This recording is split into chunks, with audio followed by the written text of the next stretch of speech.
भाइयों और बहनों, आप सभी को नमस्कार। आज मैं आपको एक नई उच्च रेटिंग वाली कोरियाई सस्पेंस सीरीज के बारे में बताने जा रहा हूँ। मैं इस आदमी से शुरू करता हूँ जो देखने में ली क्वांग सू जैसा लगता है। हाल ही में ओल्ड ली काफी दबाव में है। उसकी पत्नी गर्भवती है, छू नहीं सकता। तभी उसे एक खूबसूरत और सेक्सी औरत मिली। उसने सोचा था कि उसे जीतने के लिए काफी पैसे खर्च करने पड़ेंगे, लेकिन औरत उसकी सोच से अधिक सक्रिय निकली। महिला की बात ने ओल्ड ली को बहुत मुश्किल में डाल दिया। घर न जाने के लिए झूठ बोलना पड़ेगा, पर कौन ऐसी प्रलोभन का विरोध कर सकता है। किसे पता था कि ओल्ड ली सो गया, लेकिन महिला उठकर कहने लगी कि उसकी सहेली के पिता अचानक गुजर गए हैं, जिससे उसे शहर लौटकर मदद करनी होगी। आधी रात का समय था। गेस्ट हाउस सुनसान जगह पर स्थित था। कोई टैक्सी उपलब्ध नहीं थी और पुरानी शराब का सुरूर अभी तक उतरा नहीं था। इसलिए पुराना ली खतरे में शराब पीकर गाड़ी चलाते हुए BMW X5 चला रहा था और बगल वाली सीट पर बैठी औरत जागते रहने के लिए ली को चूमने लगी। ये चूमना जरूर गड़बड़ था।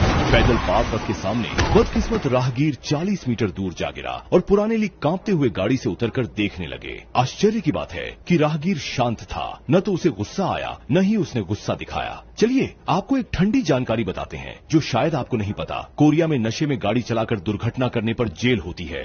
इसलिए जब उस महिला ने पुलिस को रिपोर्ट करने का सुझाव दिया तो ओल्ड ली ने सख्ती से इनकार कर दिया। भले ही आत्मसमर्पण करने से सजा कम हो सकती है, मीडिया में उछलने से उसका परिवार और करियर लगभग खत्म हो जाएगा। बेचैन ओल्ड ली ने महिला पर दोष डाल दिया। मैंने कहा नहीं आना, फिर भी तुम आई। मैंने कहा मैंने शराब पी है, लेकिन तुमने ही ड्राइव करने को कहा। ये सब तुम्हारी वजह से हुआ। जब दोनों में बहस हो रही थी, अचानक दूर से एक कार आती दिखाई दी तो तुरंत ही लाओली ने शव को खींचकर BMW X5 की दूसरी तरफ छिपा दिया। आधुनिक कार के चालक ने अचानक ब्रेक मारा और विशेष रूप से वापस गया देखने के लिए क्या हुआ भाई, क्या किसी को मार दिया। पुराने ली डर के मारे जल्दी से आप बेकार बात मत करो, मैंने स्मार्ट ड्राइविंग नहीं चलाई है, मेरी गाड़ी फिसल गई थी और BMW ने रेलिंग को टक्कर मार दी। सीजी मुस्कुराया। सच है, अब कौन BMW खरीदता है। मुश्किल से इस फालतू की बात करने वाले दोस्त को विदा करके ओल्ड ली ने X5 का दरवाजा खोला और लाश को डिक्की में डाल दिया। उसका योजना थी कि थोड़ी देर बाद किसी सुनसान जगह पर उसे दफन कर दे ताकि किसी को पता भी न चले। इससे पहले कि वह कुछ समझ पाता, अचानक सड़क के किनारे से एक काला साया उभर आया। मूलतः एक गवाह ने पूरी घटना देखी थी जब लाओली ने व्यक्ति को टक्कर मारी और शव को छुपाया था। गवाह एक साझा साइकिल चला रहा था और इतनी तेज चल रही थी कि मानो चेन से आग के शोले निकले। अगर वह इसे जाने देता तो उसकी मृत्यु निश्चित थी। यह सोचकर लाओली पूरी ताकत से दौड़ा, मानो कोई भूखा बाघ शिकार पर झपट्टा मार रहा हो।